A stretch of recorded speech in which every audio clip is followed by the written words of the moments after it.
What is going on, guys? Drugfree Dansby coming at you with another review, and today we have my 7-year sober anniversary. What's this about, man? Before we get going, go ahead and like the video, subscribe to the channel, leave a comment, share this with somebody that may be struggling, man. I'm super blessed and grateful to be able to tell you guys my story today, and I want y'all to know it's been a wild ride. So yeah, my sober anniversary is April 9th, 2017 is when I actually got sober. So obviously this week I celebrated it a couple of days ago, and a good friend of mine was like, dude, you should do a video. So I want y'all to know that it's taken me 7 years to finally be willing to share this with people that aren't alcoholics and addicts. I've been active in the recovery community, obviously, since 2017. And in the beginning, I was active in the community because people were there to save my life. But what happens is the longer I stay sober, it's not, if I'm going to drink or drug or not, it's not a matter of willpower or whatever. It's now I need to go to these meetings to help other sick and suffering alcoholics and addicts, man. And it really has been my purpose in life, and it's been such a beautiful gift, man. So besides supplement reviews, guys, I'll tell you guys a little bit of my life, man. I run a restaurant full time. And when I'm not at the restaurant, I'm not in the gym, I'm not doing supplement reviews, I'm very active down here in Florida in the recovery community. And I want to add on that too, man. Like, alcoholism runs in my family, addiction runs in my family. And I always thought that I would be the one that would figure out the magic concoction and that I wouldn't get addicted or hooked on anything, man. But that just wasn't the case. So like I said, my sobriety date is April 9th of 2017. And let me tell you guys a little bit of my rock bottom place. So let's back up a little bit. So I took my first drink when I was 14 years old, man. And I was raised in church. I was raised southeast of Atlanta. I had a really good dad, really good mom. They seemed to love each other, all that good stuff. I had two brothers, an older and a younger brother. We stayed in sports. We went to church every Wednesday and Sunday. My parents were active in church, and this is just how I remember it. Obviously, I was a kid, but this is my story, and I'm sticking to it. But my parents were just strict enough on me to where I knew right from wrong. I knew I shouldn't drink or smoke or any of that good stuff, man. And I learned a little bit of that from being in church. And my idea of God was that there was this guy in the sky that was watching every move I made, and if I messed up, I'm done for. So to the fear of God, yeah, I definitely had that as a kid, but it wasn't the fear of God I have now. Eventually, I think my mom went out of town. My dad was out of town, and some of the neighborhood kids had some weed. And I was so against it. They kept badgering me. And actually, my little brother was like, dude, let's do it. So 14 years old, I took my first drink. I smoked my first joint. And I remember this feeling came over me that for the first time in my life, I was comfortable in my own skin. I could just have that ease and comfort, and I can breathe, and everything is totally fine. And I remember laughing a lot. I remember eating a lot. I remember having this confidence and just, being out of my own crazy head for the first time, So all of us kids, we go to sleep and we wake up the next day, and I'm going to school, and I'm like, dude, I want to do that again. So eventually what happens is I end up thinking to myself, I don't know I'm an alcoholic or an addict at this point that could potentially have the physical aspect of that disease, which is when I put one in my body, a chemical reaction goes off, and I don't know when to stop, and I never choose to stop. I will continue to drink and drug until either I end up in jail, till I end up broke or homeless, or someone else has to stop me. But Sean is not going to stop himself with drinking and drugging. So I remember finding ways during that time period when I was in high school to drink and to smoke pot periodically. It wasn't an everyday thing, but any chance we got, we were going to do it. And, fast forward to probably 16 years old, I start really dating girls heavily, falling in love with girls. That was another thing I was kind of addicted to. I loved relationships. I loved the idea of being in love. So you mix that sort of addiction in with drugs and alcohol, man, and there's just all sorts of results, guys. But by 16, we're smoking pot pretty much every day, drinking every day. And my parents, I had, God bless them. They loved me. They cared about me. They cared about my brother. They did everything they could in the beginning, especially, and they still did all the way up to the end to get us back on the right path, because we were good kids. We were in school. We had every reason to succeed in life, but for whatever reason, I know that I'm not a normal person. I had friends that I smoked and drank with that could have a drink or two and they could go off to join the military or get a major career or buy a house. They had all these good things happening in their life. And I couldn't figure out that when I took a drink, all bets were off. My priorities were totally different. And I ended up places I didn't want to be with no money in my pocket and just all this stuff, man. So from 16 to, 24, man, I set off on this endeavor, man. I was going to find a way to drink and drug like I wanted to, have my family and friends off of my back, hopefully get a good job. I finished high school and I was going to go off to college. I had all these big plans to just be a normal guy, not knowing that I'm living with the disease of alcoholism and addiction. So during that time period, I'd say from 18 years old, my parents didn't really know what to do with me. So because of my drinking and drugging, my behavior is kind of getting bad. I'm bouncing back and forth from my mom's house, going to my dad's house, fighting with my little brother and all this stuff. Mind you, I'm just having little crappy restaurant jobs throughout this time frame, but I'm not really, saving any money or succeeding in life in that regard. But by the time I hit 18, I graduated high school, my parents, or my dad specifically, was like, hey, I don't want you living here anymore. You keep taking stuff from me, keep taking my medicine, you keep doing this and that. I'm going to drop you off at the Navy recruiter. And I remember going there, and I'll back up a little bit again. When I was 16, I saw my first treatment center. So I got into a little bit of harder drugs when I was 16. I found some of the kids in the town over that they were also, they were doing more than just drinking and smoking, So I found pills around that time. And I just loved it, man. There was this euphoria that came over you, this ease and comfort. You didn't have to think about life, and it was just amazing. From the first time I smoked and drank, I was chasing that feeling, chasing the dragon, if you will. So it got to the point where my parents were like, no, I don't want you hanging out with those people. And I would jump out the window, man, and just walk miles to get to their house so I can keep doing what I was doing, man, because I was chasing that buzz. And I'm not knowing, what the big book or Alcoholics Anonymous is or any of that stuff, but it says in there, our alcoholic life becomes the only normal one, not realizing that the decisions I was making at 16 years old were insane, and normal people, normal kiddos, don't jump out of the window to go walk to the next town just so they can do some dope with their friends, right? So since I went to a couple treatment centers when I was young, when I was a teenager, they put me on psych meds, and I couldn't actually join the military. So my dad was like, well, what am I going to do with this guy? So he drops me off at a Job Corps program. I don't know if you guys know what that is, but they'll basically let you get a trade, and whenever you're done, you can do something with that trade. It's kind of like a free college or a free trade school, if you will. So I did that, and I remember coming back to Georgia. This was out of state where I ended up going to this school. And I'm still not convinced that I'm an alcoholic or an addict. What I really want out of life is to still be successful, be a good person, maybe find me a wife, maybe get a career, maybe go to school, but I'm pushing 20 years old at this point, and I'm starting to look around and realize that there is some abnormality happening for my life compared to some of my friends' lives. Social media is a big deal. I can be like, oh, great, I'm still sleeping on a couch. And my buddy just freaking, got out of the military, just got a bachelor's degree. He just bought a house. He's married. So what do you do whenever you realize you're falling behind in life? You got to drink and drug more to be able to numb that crap, right? So I ended up living with my mom, and she had a boyfriend at the time I didn't get along with. So I went on this long string of getting kicked out of people's houses and just not realizing at this time that it was me. It wasn't everyone around me. I was really big at blaming everybody for my demise and all this crap. Man, if you would have just let me stay there, my life would be totally different, or whatever it was, man. And it was just the sickest alcoholic thinking that I just wasn't aware of. So around that time, I caught my first charge. So now I'm going to jail for the first time. So here's this kid that was raised southeast of Atlanta with normal parents, with good brothers, and all that. Thought he was a good person. Now I've been to treatment twice. My parents don't know what else to do with me. They've been helping me for years, and they don't know what else to do. Now I'm going to jail. So now I have a record. I caught a little felony.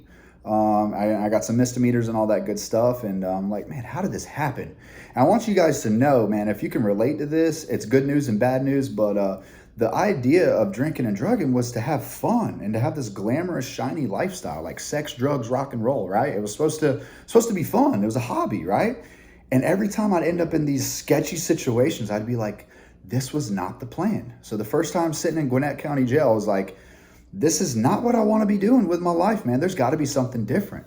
So if you guys can relate to that, being in an unmanageable location where you can't get out unless someone else tells you to, that's when it was easy for me to sing the blues and say, God, if you get me out of this one, I won't do it again. I won't drink, I won't drug. And I just didn't understand this revolving door because I was still suffering with untreated alcoholism. Because when I was in jail, when I was in treatment, I meant it from the bottom of my heart. God, I'm not going to drink again. I'm not going to drug again. I'm going to do something with my life. I'm going to serve you, God. I'm going to, I'm going to get back in church. I'm going to get a good job. I'm going to, people will tell me about AA and NA. I'm going to go to those meetings and all that good stuff. And then I would get out, and instead of taking the first day to go to a meeting or go to church or something to better my life, I would just go about my merry way and I just wouldn't drink. And I want to tell you, if you're an alcoholic or an addict, you probably understand this, but just not drinking is not a solution. And what I have found over these past 7 years is a solution and a replacement for that hole inside of me when I took away drugs and alcohol. So we'll fast forward a little bit from 19 to 24. Now I'm in the system.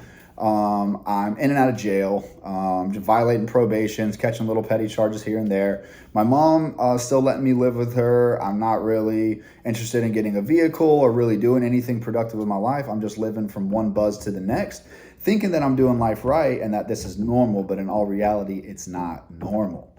So what happens is a major event happened in our life up in Southeast Atlanta. That's what I'll say. I don't know if I'm comfortable going into all of that yet, but I'm not done making videos, guys, so don't worry.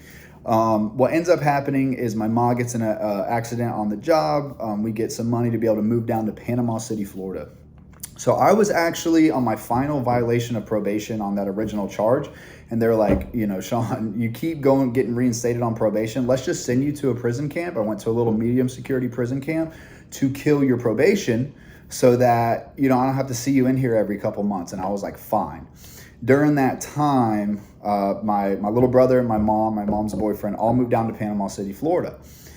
And me being the selfish alcoholic that I was like, well, what about me? You got to come pick me up. So when I got out of prison up there in Atlanta, they picked me up and brought me down to Panama City. In the big book, it says, we talk about a geographical change. I'm going to change states and towns and my playground. No one's going to know me down in Panama City, and this is going to be my solution for getting and staying sober. However, I didn't realize that no matter where I go, I take me with me. And again, I haven't joined any recovery program. I haven't worked on myself. I haven't surrendered my will to God, nothing of that nature. So I'm just waiting for disaster, right? So I get down here in Panama City, and for a few weeks, I'm going good, man. I got a steady job, still living with my mom, 24 years old, still not growing up, just a giant man-child, slug on the couch, if you will. But my natural state as an alcoholic and an addict is restless, irritable, and discontent. So take away the drugs and alcohol, and you don't give me a program to work. You don't give me a higher power, which I choose to call God, Jesus. I've been a Christian my whole life. I'm going to be itching. I'm going to be feeling less than and discontent and needing something. So that's what I was doing down here in Panama City. And then eventually, me and my little brother, we found some people that were doing the same crap we were doing. And guess what? Same old story down here in Panama City, where I'm in and out of jail. My mom drops me off at my first AA meeting down here. I meet all these sober people, but I just wasn't convinced yet that I was done. And that's, I want to encourage anyone that's watching this, if you're dealing with a family member that maybe wanted to quit or saying they wanted to quit, it's personal to them whenever they are ready. And for me, until the switch was flipped inside of me, I wasn't going to quit drinking and drugging. So what happened over the next little bit of time, man, I ended up just drinking and partying so crazy at my mom's house to where she was like, hey, this isn't cool anymore. I don't want you here. And me and my little brother ended up going back to jail again. And when I get out, I have nowhere to go. So in 2015, I was homeless for the first time. And I want to call it like homeless light, because there was times where I slept outside. There was times where I slept in a tent, all that good stuff. But there was also times where someone would send me money. I would sleep in a hotel and we would hop around hotels. But if you guys have ever been in this spot before in your life, you know that hotel rooms are not cheap whatsoever. So it didn't last very long. So since we caught another charge down here in Panama City, I'm on felony probation now. And I'm back on, got to report to a probation officer. And what happens if you're an alcoholic or an addict? but you drink and drug still. They're going to drug test and you may test positive and have to go back to jail. So that was always in the back of my head. But so what ends up happening is my little brother does get a P test. He does violate, and now I'm kind of out on my own, just kind of hoofing it. We got this crappy little apartment. We got kicked out of that. So there was many times throughout my drinking and drugging career where I'd have these aha moments where God was like shaking me. He's like, Sean, wake up, man. I have a different plan for you. I have a different life for you. Just live for me. Stop living for yourself. You know, there's something better. I will say that there was a time period where I woke up in the hospital on an overdose too. Like it got that dirty, it got that bad. But I just wasn't ready until I was. And basically what happens is I finally, on my own, my little brother's gone away. I found a little room to rent, and there was a guy I was getting dope from a few houses down from me. And I thought I had it made. I'm going to work making $300 a week, walking to and from there. And then when I got home, I'd get high, and I'm like, well, this is as good as it's going to get, whatever. What ends up happening is that lady finds out what I've been doing. She kicks me out and she drops me off in front of a motel. And I have all my money in my pocket, and but I don't have my ID to get a room. So I'm just sitting there, man. And I had what the big book calls the jumping off place, man. It was a turning point in my life where I was like, you know what? I'm done. I'm finally sick and tired of being sick and tired. It's obvious that drugs and alcohol are doing this to me. You're going to be 30 before you know it with nothing to show for, man. And do you want to end up like these homeless people, you know, in their 60s riding their bike down Front Beach Road, man, with nothing to their name? That's going to be my life, man. And it all just finally clicked. And I walked over into my first AA meeting, man. They told me some few simple things to do. They said, don't drink today, come back tomorrow. If you have a substance abuse problem, you guys know coming cold turkey off of everything does not feel good. It is not fun. So they tell you these things so that they know you're hurting. They've been there. And that's what's really cool about recovery. It's not a doctor or a psychiatrist or somebody saying, Sean, you need to do this, because that's happened to me too. And I'm like, man, screw that. They don't know what they're talking about. But when another alcoholic that's been sober for 20 years with a nice car and a beautiful wife tells me, hey, Sean, I was homeless before, and this is how I got out of it. That's how recovery works. So after they told me that, they said, do 90 meetings in 90 days. Don't drink no matter what. Get you a sponsor. And so I ended up getting that sponsor, guys, and I found this old hippie dude that worked really well for me, and I bugged the crap out of him because I would sit in those meetings. I knew what the problem was now, but then I started to hear a little bit about what the solution was. And I wanted relief, guys. I'm an alcoholic or an addict. I want quick fix. I want something to, you know, but they told me, slow down. The party's over. It's time to grow up. And if you want what I have, you want what we have, you have to do what we do. So I started bugging that sponsor, and I started working the 12 steps, man. And what happens in working the 12 steps is we have what the book calls a psychic change. So there was so many times where I walked down the aisle at church and giving my life over, saying, God, please heal me, whatever it was. And I would instantly go back, you know, a few days later, like, God, why didn't that work? I went down the aisle. I don't want to drink or drug anymore. What's going on? Well, what AA did for me is it gave me a design for living on a daily basis to combat alcoholism. With church, I love it. It's God is the whole reason. You know, I've been saved, and I'm sitting here right now, but I would leave church on Sunday and I would have nothing to treat my disease from Monday to Saturday. So I'm just doing something one day a week, but meetings were every single day. And I found out I was able to go back to the same God I was raised with and start praying. And for the first time in my life, working some steps, being a reliable employee, not putting anything in my body, man, I felt like those same prayers I was praying for so long they're finally getting answered, man. So it's really cool when we get down to the 10th step in recovery. It says we'll cease fighting anyone, including alcohol, and it'll happen automatically. And for me, you know, for you guys viewing, it means that the obsession to drink and drug, that itch, that physical, whatever it is going to go away. And I didn't believe it, but I also didn't believe that this was a two-part disease, that I was the problem. Alcohol and drugs wasn't the problem. It was me, that I was bodily and mentally different. We talk about the obsession to drink and drug. We also talk about the physical reaction, that phenomenon of craving. So what happens if I don't drink? I still have alcoholism up here that needs to be treated on a daily basis. I can be crazy. I can be those same restless, irritable, discontent. I could, you know, have all those symptoms of alcoholism if I don't treat it every day. And I want you guys to know what my life looks like today, man, and how I treat that is when I get up in the morning, I pray, man. I talk to God all day long. And I try to get to a meeting as much as I possibly can so I can carry this message to people that haven't done it yet, that are thinking about getting sober. I sponsor other guys. I take them through the 12 steps. And I try to do the next right thing when I go to work and when I'm with my wife. And I try to be a productive member of society today. But the biggest thing is, and I want people to know that this isn't something that I did. You know, God put me in a position to where I couldn't fight it anymore. And God's hand was all over my life. And I surrendered to his will for my life. And I said, God, whatever you want me to do, wherever you want me to go, I'm willing to do it. If you're early in recovery, the first few weeks, first 30 days, you probably know what this means, where your physical body is telling you, man, I got to drink or drug. Man, I got to put something in my body. I'm smoking cigarettes, I'm drinking coffee, whatever, but I really want to do my DOC right now, my drug of choice. If you can get past that early time, what I did was coffee. I did smoke cigarettes at the time. I quit those years ago, though, thank the Lord.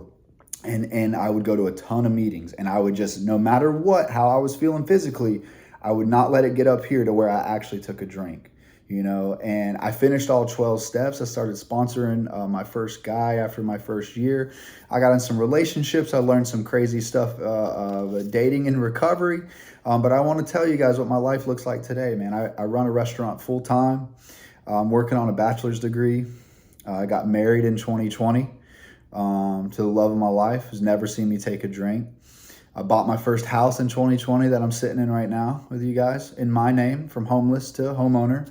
And I just had a little baby girl a few months ago, almost 2 months ago. So, and my life I'm not sitting here sober and miserable. I'm sober and I'm happy about it. You guys know I have this fitness, supplement review channel now, where, the gym came into my life 3 or 4 years ago, and it became such a great substitute. But, my purpose for this channel, guys, isn't just to bring you guys honest and unbiased reviews, but it's to love you guys and to encourage you guys and to tell you that God is really real. He really does want a relationship with you, and he really does want to give you the desires of your heart and put you on the path you're supposed to be on.